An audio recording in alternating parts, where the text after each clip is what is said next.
नमस्कार जय जगन्नाथ आसतु जानिबा मिथुन राशि एप्रिल मास किभଳି ରହିବ ଏହି ମାସରେ ଆପଣଙ୍କ ମନରେ ଦ୍ୱନ୍ଦ୍ୱ କିନ୍ତୁ ଶେଷରେ ସଠିକ ଦିଗ ପାଇବେ। ଧ୍ୟାନ ଦିଅନ୍ତୁ ମିଥୁନ ରାଶିର ଲୋକମାନେ ଏପ୍ରିଲ 2026 ଆପଣଙ୍କ ପାଇଁ ନୂଆ ଭାବନା ଆଉ ନୂଆ ଅନୁଭବ ଆଣିବ। ଯେଉଁଠାରେ ଆପଣଙ୍କର ଦ୍ୱନ୍ଦ୍ୱ ଥିବ ସେଠି ନିଷ୍ପତ୍ତି ମଧ୍ୟ ମିଳିବ। ଏହି ଭିଡ଼ିଓରେ ଆସନ୍ତୁ ଜାଣିବା ଏହି ମାସର ଆପଣଙ୍କର କ୍ୟାରିୟର ଆଉ ଆପଣଙ୍କର କାମ କାର୍ଯ୍ୟ ଧନ ଆଉ ଆର୍ଥିକ ଦିଗ ଏହା ସହିତ ସମ୍ପର୍କ ମାନେ ପ୍ରେମ ଆଉ ସମ୍ପର୍କ ସ୍ୱାସ୍ଥ୍ୟ କିଭଳି ରହିବ। ତାପରେ ଜାଣିବା କେଉଁ ଦିନ ଆପଣଙ୍କ ପାଇଁ ଶୁଭ ରହିବ କେଉଁ ଦିନ ଅଶୁଭ ଏବଂ ତାପରେ ଜାଣିବା କେଉଁ ରଙ୍ଗ ଆପଣଙ୍କ ପାଇଁ ଶୁଭ ରହିବ।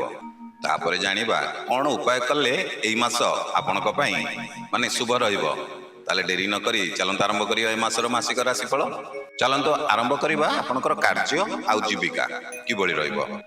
ମାସ ଆରମ୍ଭରେ ଆପଣଙ୍କର ମନ ଏକାଗ୍ର ରହିବ ନାହିଁ। ଛୋଟ ଭୁଲ ହେବାର ମଧ୍ୟ ସମ୍ଭାବନା ରହିଛି। ଆପଣ 13 ତାରିଖ ପରେ ଆପଣଙ୍କର ପରିସ୍ଥିତି ଭଲ ଆସିବ। ନୂଆ କାର୍ଯ୍ୟ ଶିଖିବା ପାଇଁ ମଧ୍ୟ ଆପଣଙ୍କୁ ସୁଯୋଗ ମିଳିବ। ବ୍ୟବସାୟୀମାନେ ନୂଆ ଯୋଗାଯୋଗ ଦ୍ୱାରା ଲାଭ ପାଇବେ। ମନେ ରଖନ୍ତୁ ଏକାଗ୍ରତା ହେଉଛି ସଫଳତାର ମୁଖ୍ୟ ଚାବି। ବର୍ତ୍ତମାନ ଆସନ୍ତୁ ଜାଣିବା ଧନ ଆଉ ଆର୍ଥିକ ଦିଗ ଆପଣଙ୍କର କିଭଳି ରହିବ। ଏ ମାସ ଆପଣଙ୍କର ଧନ ଆସିବ କିନ୍ତୁ ତାକୁ ମାନେ ଧରି ରଖିବା ଟିକେ କଷ୍ଟକର ହେବ।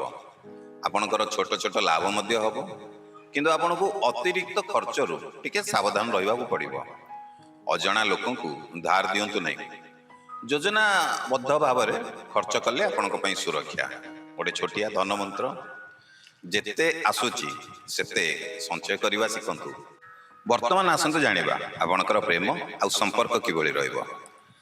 ଆଲୋଚନା ବଢ଼ିଲେ ଆପଣଙ୍କର ସମ୍ପର୍କ ମଜବୁତ ହେବ। ଭୁଲ ବୁଝାମଣା ହେବାର ମଧ୍ୟ ଟିକେ ସମ୍ଭାବନା ରହିଛି।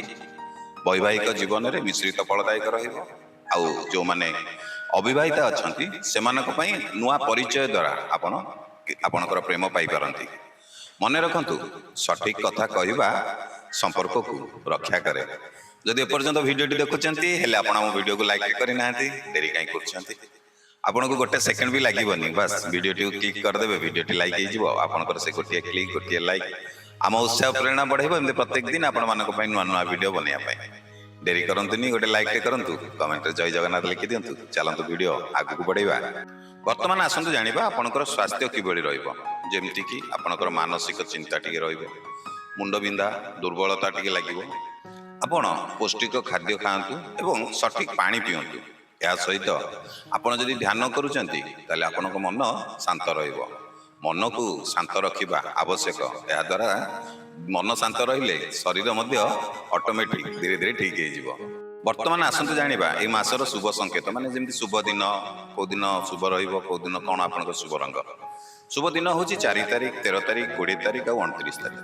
ଆଉ ସାବଧାନ ରହିବେ 7 ତାରିଖ 15 ତାରିଖ 23 ତାରିଖ। ବାକି ଦିନ ଗୁଡ଼ିକ ଆପଣଙ୍କର ଆଜ୍ ଇଟ୍ ଇଜ୍ ନର୍ମାଲ ରହିବ। ଏବଂ ପ୍ରତ୍ୟେକ ଦିନର ରାଶିଫଳ ଦେଖିବାକୁ ହେଲେ ଆମ ମାନେ ଚ୍ୟାନେଲ ହଉ କିମ୍ବା ଆମ ପେଜକୁ ଫଲୋ କରି ରଖନ୍ତୁ କାରଣ ଆମର ପ୍ରତ୍ୟେକ ଦିନ ଆପଣଙ୍କ ପାଇଁ ରାଶିଫଳ ଆସୁଛି। ଆପଣଙ୍କ ପାଇଁ ଶୁଭ ରଙ୍ଗ ରହିବ ହଳଦିଆ ଆଉ ସବୁଜ।